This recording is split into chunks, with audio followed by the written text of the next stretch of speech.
கர்த்தருக்கு ஸ்தோத்திரம். இயேசு உங்களை நேசிக்கிறார். அருமையான அம்மா, அப்பா எப்படி இருக்கீங்க? சகோதரா, சகோதரிகளை எப்படி இருக்கீங்க? அன்பு மகனே, மகளே எப்படி இருக்கீங்க?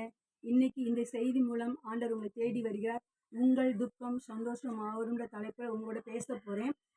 இயேசு உங்களை நேசிக்கிறார். கர்த்தர் நல்லவர், அவர் கிருபை என்றும் உள்ளது. உங்கள் துக்கத்தை சந்தோஷம் மாற்ற நம்மை உண்டாக்கிய கடவுள் இந்த உலகத்தில் ஒரு மனிதனாக அவதரித்தார். கடவுள் ஏன் மனிதனாக அவதரிக்க வேண்டும் அப்படின்னு நீங்க கேட்குறீங்களா?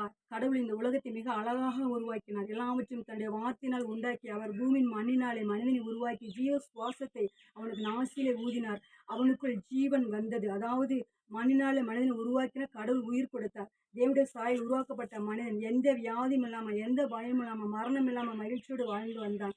பிசாசு என்றும் தீய வல்லமை என்று சொல்லப்படுகிறார் அந்த சாத்தான் என்பவன் மனிதனை ஏமாற்றி கடவுளுக்கு விரோதமாக மனிதனை பாவம் செய்ய வைத்தான். மனிதன் பாவத்தினால் சாபத்தினால் பாதிக்கப்பட்டு வேதனைகளை அனுபவித்தான். தான் உண்டாக்கிய மனிதன் மீது கடவுள் கொண்ட அன்பினால கடவுள் மனுக்குலத்தை வேதனைப்படுத்துகிறார். பாவ சாபத்திலிருந்து உங்களை என்ன நம்மளை அவர் விடுவிக்கிறதுக்காக ஒரு மனிதனாக ஒரு கண்ணின் வயிற்றில் பரிசுத்தமுள்ள அந்த தேவன் பிறந்து அவதரித்து வந்தார். 2000 வருஷத்துக்கு முன்னாடி நம்முடைய ஆசிய கண்டத்தில் இஸ்ரேல் தேசத்தில் பெத்லகேம் என்னும் ஊரில் ஒரு மனிதனாக பிறந்தார். அவருக்கு இயேசு என்று பெயரிட்டார்கள்.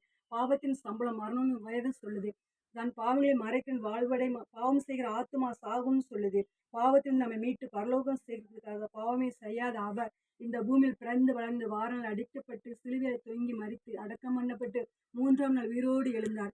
இன்றும் உயிரோடு இருக்கிறார். முதல் குழந்தையாக பிறந்து வந்தார். அடுத்து ராஜாதி ராஜாக உலகத்தை நியாயந்திருக்க வரப்போகிறார். தன் பாவங்களை மறைக்கும் வாழ்விட மாட்டேன், அவர்கள் அறிக்கை செய்து விட்டுவிட்டு இரக்கம் பெறுவான் வசனம் சொல்லுது. என்னை தேடி வந்து இயேசு இன்னைக்கு உங்களை தேடி வந்திருக்கிறார். உள்ளத்தில் அவருக்கு இடம் கொடுங்க.